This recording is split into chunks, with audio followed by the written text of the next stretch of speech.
It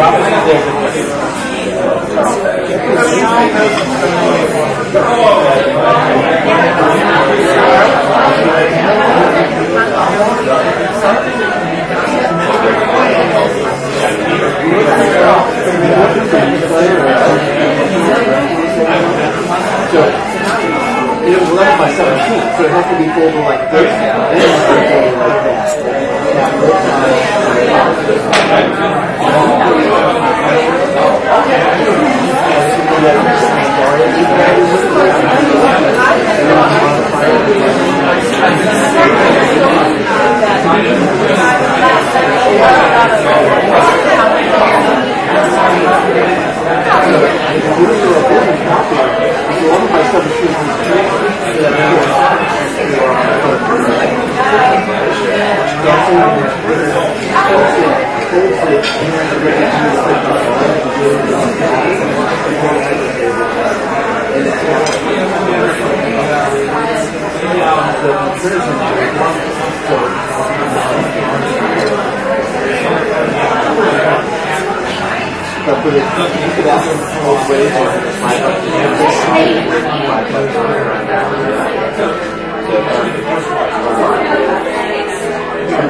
That's funny, I never thought of more in this country. What's your phone number? I was up at 4 a.m. Last time I saw 4 a.m.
You're good, Mike.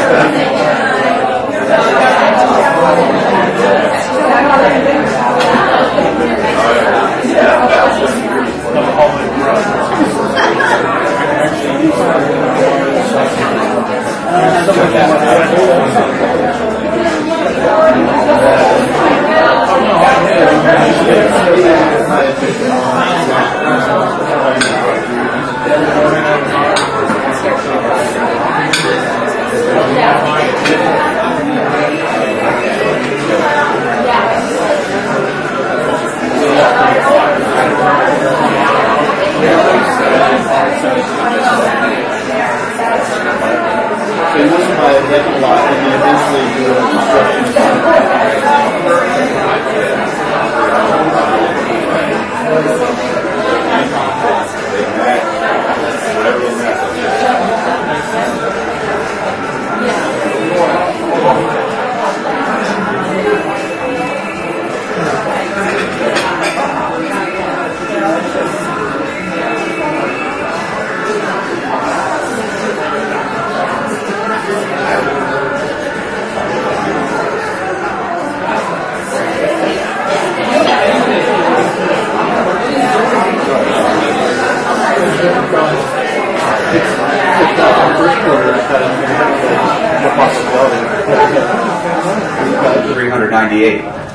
So it's a big difference. So it's putting a lot of I think I like what she's talking about.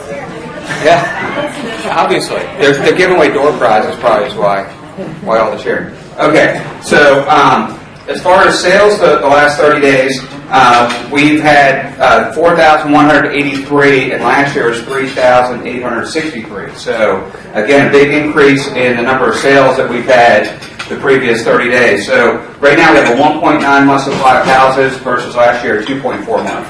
So it's definitely a hot market. I think it's going to continue through the summer. We seem to have a lot of pent-up demand for really good houses. I think when houses are staying on the market today, they're staying on the market because they're either overpriced or they're in bad condition. Because if something's in good condition with the right price, it's getting multiple contracts. And it's happening across all price points too that we see that we market to. But as far as our numbers go, so far this year we sold $330 million, or just under that. We have 373 listings that we sold, and we've helped 384 buyers with their properties. Oh, I'm sorry. No, we have 373 new listings this year. 384 listings have sold, and we've helped 387 buyers. The interesting thing is last year we had 378 listings sold, so 6 fewer, and then we had 393 new contracts, which is a difference of 6. So we had the exact same number of sales, both listings and buyer sides combined, that we had last year at the same time. It was very unusual. But the good news is prices are up, so our volume's up. We had 330 million last year, and this year, and 321 million last year. So we're up about just under $9 million. So that part's good, but it also kind of dovetails into what I'm going to have Rich talk about, which is appraisals. So we've had some appraisal issues recently, and to talk about that and a couple other things is Rich Hayden from Stearns Lending, one of our sponsors. Thanks so much, everybody. Appreciate you being here. It's a great day to play hooky when you're done with this, right? So, as Scott said, my name is Rich Hayden. I'm with Stearns Lending, what I would call probably the biggest and best lender you haven't heard of yet. Stearns has been around for about my 5 reasons to talk to Stearns. But in talking to Sarah and Scott about coming out today, and some of the challenges that we're all faced with is appraisals is a big one. There's going to be obviously a conversation about regulation, and I'll touch on that in a second. But is anybody here in trouble with appraisals lately? Anyone? A couple hands? Yeah. And typically what you're seeing is probably, something's coming in a little bit low, or maybe there's a challenge to the value that your appraiser has come up with. And it's critical how that occurs. That when an appraiser goes out, they do their work, they're going to submit their report in, and it's going to go through something called collateral underwriter at both Fannie Mae and Freddie Mac for those conventional loans. And it's going to basically assess the quality of the comps that the appraiser has come up with, and then weight those against what are considered the 20 lowest risk comps associated to that property. So if an appraiser doesn't have good comps, Fannie and Freddie are going to kind of dumb that whole appraisal down, especially if it's a unique kind of unicorn type property, right? And then come in with a desk review and say, well, maybe this thing isn't going to go for what you thought it was going to. So how can you get out in front of that? The biggest thing that you can do is to make sure that you do your homework on the property ahead of time, meet the appraiser, present comps, point out the unique features of the property. The comps that you have really, really have to be, solid. Okay. But don't send out a junior. Be the one to go out there and do that. Make the face-to-face time with the appraiser. Okay? It's not a guarantee, but it's certainly the best hedge that you can have to assure value sticks. Okay? So that's what I would say for all of you, because we run into it as well. Right. It's a new service that we just signed up for you guys, and it is marketing automation. And of course,